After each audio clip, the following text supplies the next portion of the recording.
Sa bansang moderno at mabilis ang ikot ng buhay, may isang tanong na paulit-ulit kong iniisip, bakit kaya ang dali nilang itapon ang mga gamit na ayos pa? Dito sa Korea, may kultura tuwing lilipat ng bahay, ang pag-iwan sa lumang gamit na para bang kasama na rin ang lumang alaala. Kaya kapag may bagong tirahan, mas pinipili nila na bumili ng bagong gamit, bagong buhay. Dahil limitado rin ang oras at espasyo sa mga apartment, mas madali para sa iba na ipakuha na lang ito kaysa magbenta o itago. Pero ang nakakabilib, minsan sinasadya nilang iwan ito sa gilid para sa sinumang nangangailangan. Sa bansang ito, hindi lahat ng gamit ay tinatapon dahil sira. Minsan, itinatapon dahil kaya nilang palitan ito ng bago. At minsan, iniiwan ito para sa iba. So magandang umaga po sa inyong lahat, no? Rice the Vlogger and Quenchana Vlog. So ngayong umaga, mag-iikot-ikot kami dito sa apartment nila. Magtitingin-tingin kami ng mga mapupulot kasi yun talaga yung pinunta ko rito sa kanya. Gusto kong makita ng actual yung ginagawa ni Quenchana Vlog kasi mostly sa TikTok ko lang siya nakikita and Facebook. Dahil nga sa kasamaan palad, nahack po ang kanyang TikTok, no? So sa Facebook ko na lang siya napapanood dun sa mga gamit na nakukuha niya. Actually basura na yan eh. Tinatapon na yun ng mga Korean. So samahan nyo kami. Let's go!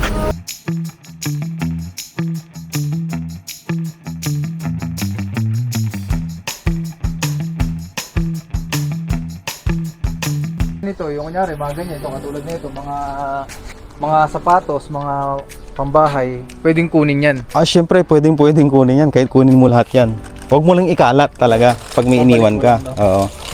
Mga ganito, pag may sticker nga, kailangan mo ipaalam kung bibigay. sa namamahala dito, kung ibibigay sa'yo. Tulad ng mga napapanood nyo sa vlog Saka ko. alam ko, bawal kang pumasok. Kunyari, sa ibang building ka, tapos pupunta ka dito, mangunguha ka ng gamit. Alam ko, bawal yun eh. Siguro sa iba. Sa iba, depende siguro yan sa lugar. Oh. Taga dito ka kasi, I think kilala ka na ng mga gwardiya dito. Maraming dumadayo dito, galing labas. Okay. Maski ibang lahi. Hindi lang ako. So, sa mga siguro, sa mga EPS worker na baguhan pa lang dito, kung hindi kayo sigurado dun sa gamit, huwag niyong kunin. Huwag niyong kunin. Kasi si Quenchana kasi, matagal na kasi yan dito eh. Alam niya na yung pasikot-sikot. Saka kilala niya kasi yung mga gwardiya rito. Hindi niya kasalanan kung yung iba nahuli or napagalitan. Hindi, isa pa, may oras, may araw talagang tapunan ng basura talaga eh. Wow, pagka nasa labas na yung mga gamit talaga, tapon na talaga yan. Siguradong Pwede niyo nang kunin yun. pwedeng kunin. Dito sa Korea, hindi basta-basta ang pagtapon ng basura. Bawat gamit may kanya-kanyang kategorya. May sako para sa general waste, may espesyal na bag para sa food waste, at may libreng koleksyon para sa mga recyclables. Kapag mali ang pagtapon mo, may multa. Kaya dito, ang disiplina sa basura, parte na ng araw-araw na buhay.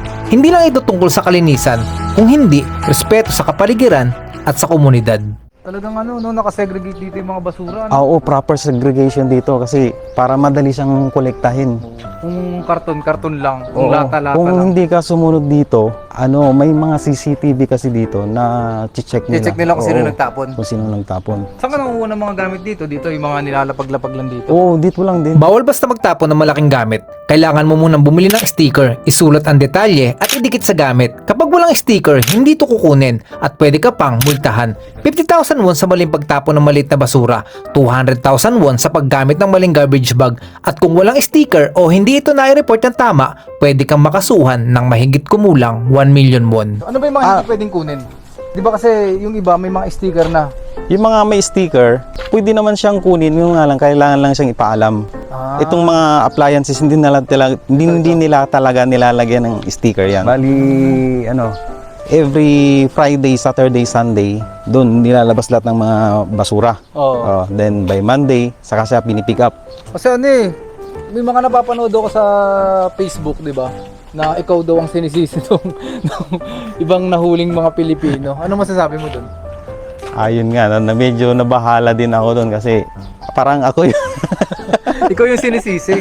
Oo. Explain mo na lang sa kanila kung bakit. Kung na hindi ikaw yung dahilan nun. Kasi alam mo naman kung ano yung pwedeng kunin sa inyo. Ayan, diba? sa mga katulad kong nangangalakal dito sa South Korea, hindi rin tayo pwede basta-basta na lang nangunguha, lalo na sa mga gilid-gilid ng kalsada na mga gamit.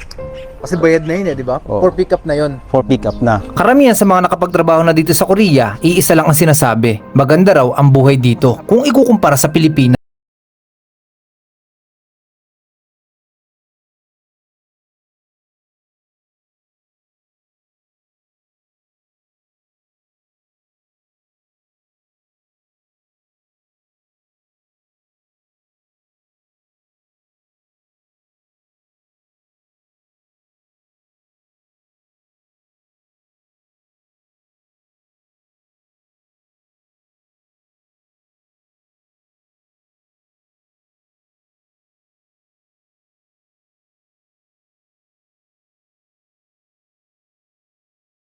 Nag-a-adjust. Tayo pa rin.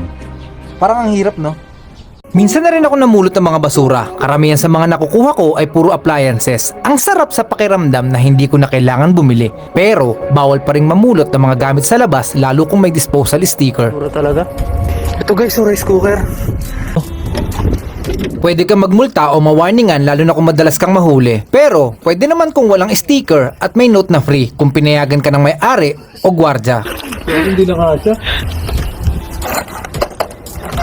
Yan. Okay. Tanga na, tunog pa guys, oh. Tayo na, namin ko. Punong-puno yung bag, oh. Babalikan namin to. Ito pa rin maganda to, oh. Ay, may kalaban na. Sa kanila na yan. Tapos na tayo, malaki na to. Alam nyo ba kung saan napupunta ang mga tinatapong gamit sa Korea? May iba't ibang proseso depende sa uri ng basura. Ang mga food waste hindi basta-basta tinatapon. Ginagawa itong fertilizer o kaya ay biogas na nakakatulong sa kapaligiran. Samantalang ang mga recyclable ay dinadala sa mga recycling center para maproseso at magamit muli. At paano naman yung mga gamit na pwede pang ayusin o gamitin? Madalas napupunta to sa mga junk shop o second hand center. Katulad ng ginagawa ni Kabasura. Masusing inihiwalay ang basura mula sa bakal, aluminum hanggang sa stainless. So ayun na nga, no, mga kaibigan. So naisip ko lang, di ba nga galing tayo kay Kabasura, no? Nakita nyo naman yung mga gamit niya, yung mga kawali, basta yung iba't ibang gamit. So dito pala iniipon yung bro, no? Yung mga dinadala kay Kabasura, kapag ka naipon, dun pinapadala Yes, doon napupunta. sa mga junk shop, no? So hindi lang naman yung lugar ni Kabasura ang bagsakan dito ng mga tinatapon na gamit. Marami din. Pero nakakatuwa lang kasi napuntahan natin yung pinaghahakutan ng mga gamit. Kasi kung sa Pilipinas to, hindi to basta-basta itatapon. Alam mo naman ng mga Pilipino, masisinop yan eh. Hanggat hindi wasak, hindi yan itatapon. So mag-iikot-ikot muna kami, no? At maghahanap tayo ng pwedeng maiuwi. Let's go! Nag-ikot-ikot muna kami sa apartment, nagbabaka sakali na makakuha ng magagandang gamit. Pero sa kasamaang palad, So sa ngayon, hindi kami makakuha ng mga gamit kasi naubos na ata. Pero may mga naunahan. Yung mga matatanda kasi umaga pa lang, mga 6 or 7, nag-iikot-ikot na yan dito eh. nagtanong na lang ako sa ating bida kung bakit siya nag-Korea at ito ang mga nalaman ko. Real talk tayo, Royce, no? Di sa totoo lang, ang dami kong in-applyan talaga. So, dito kasi, kahit elementary, undergrad, pwede kang mag-apply. Oo, pwede. Oo. Kahit maliit ka, Oo. Kumbaga walang height discrimination. oo. Eh, yun kasi ako eh. Mababa lang ako. Dito ako na-hire tapos lagi akong bagsak sa colorblind test. Colorblind ako. Colorblind ako. ka? Yes. Buti nakalusot ka ng colorblind. O yun. Yun nga. Sa awa ng Diyos. Sa awa ng Kasi Diyos. dati, hindi pa naman ganun kahigpit sa pagdating sa colorblind. Yes. Pwedeng gawa ng paraan. Oo. Ngayon kasi medyo mahigpit ng ay Shara, kung di ako nagkakamali. Shahara. Shara. Yan. So, bakit ako nag-Korea? Siyempre, para kumita ng pera. Oo. Mas malaki ang sahod sa Korea. Tama naman. Di ba? Saka dito kasi, kahit isang taong ka pa lang, 2, 3, 4, makakapagpundar ka na kagad. Yes. Ako 2 years pa lang, nakapagpatayo na ako ng Oo. bahay. Yun ang kagandahan sa Korea. Madali ang pera. Oo. Pero, siyempre, kailangan mo rin ng tulungan ng sarili mo, sipagan mo. Oo. Diba? Karamihan sa mga nakapagtrabaho na sa Korea na bago na ang buhay. May umunlad, may bumalik sa dating buhay. Oo, maganda ang paligid.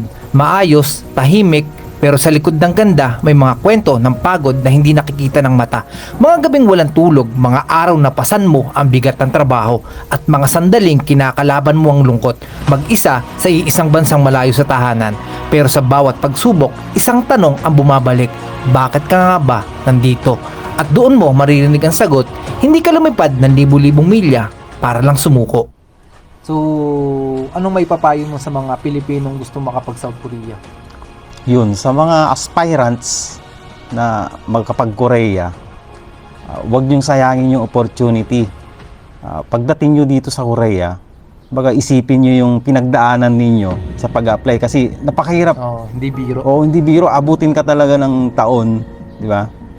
Saka swerte na ngayon ng mga bagong EPS aspirant kasi more on online na ang transaction. Kasi ako naabutan ko noon, umila ako ng alas 5 ng umaga, natapos din ako ng alas 10 ng gabi. Naranasan mo yun? Na-experience ko yan. Mas higit pa kami doon dahil natulog na kami sa kalsada sa Oo, pila. Tama. Sa sa may Cubao? Hindi. Ortigas ata yun. Ortigas, malapit sa Ortigas. Naranasan nyo rin pala yun. Ako Yes. naranasan ko yun Sobrang hirap. Oo. Kaya sana wag nilang sayangin yung Huwag pagkakataon. saya. So, ayun po mga kaibigan. Papunta nga pala tayo sa apartment ng ating kaibigan na si Quenchana Vlog. So, ipapakita niya yung mga napulot niyang gamit dun sa baba. So, tour mo kami bro So, nasaan ito? Ito yung nakuha niyo rin to. Ilan kayo na ito? Nag-akyat? Tatlo? Mabigat ba? Magaan. Pati ito napulot niyo lang din. Gumagana pa to. Kinuha ko lang kasi minsan nakakapulot ako. Ang ganda niya, no? Ano lang, may kaldero doon. Ang ganda na ito, Dito yung magsasalita, tapos hindi mo, maintindihan. Oo, maintindihan. So, ayun guys, no? Binigyan siya ni Quenchana Vlog ng rice cooker. Ayun, no? Ang problema niyan, bro, pag nagsalita yan, kasi Korean yan Oo nga. Hindi mo maintindihan. may mga gamit na ako pag nirelease na ako. Next month. So, kung nakikita niyo itong Gundam na to, no? Isa rin to sa mga napulot niya ni Quenchana Vlog dun sa inikutan namin kanina. Pati ito, nakuha niyo lang? Dalawa rin siguro sa kanya yan. Ay, ito? Itong kuko? Ito ang mahal. Saka maganda dito magsayang kasi hindi sila napapanisan. namin tinesting lang ngayon. Pati ito napulutan din. Kapopost ko lang to kagabi. Pero last week namin napulot. Grabe naman. Mapupuno na yung kwarto nyo. Ay, yung kisuksan nyo ng mga gamit. At dito na nagtatapos ang ating episode. Sana may napulot kayong aral, inspirasyon o kahit konting lakas ng loob. Hanggang sa susunod nating kwento mga kaibigan. Muli, ako po si Royce the Vlogger at siya naman po si Quenchana Vlog. Hanggang sa susunod nating kwento ng Buhay Korea.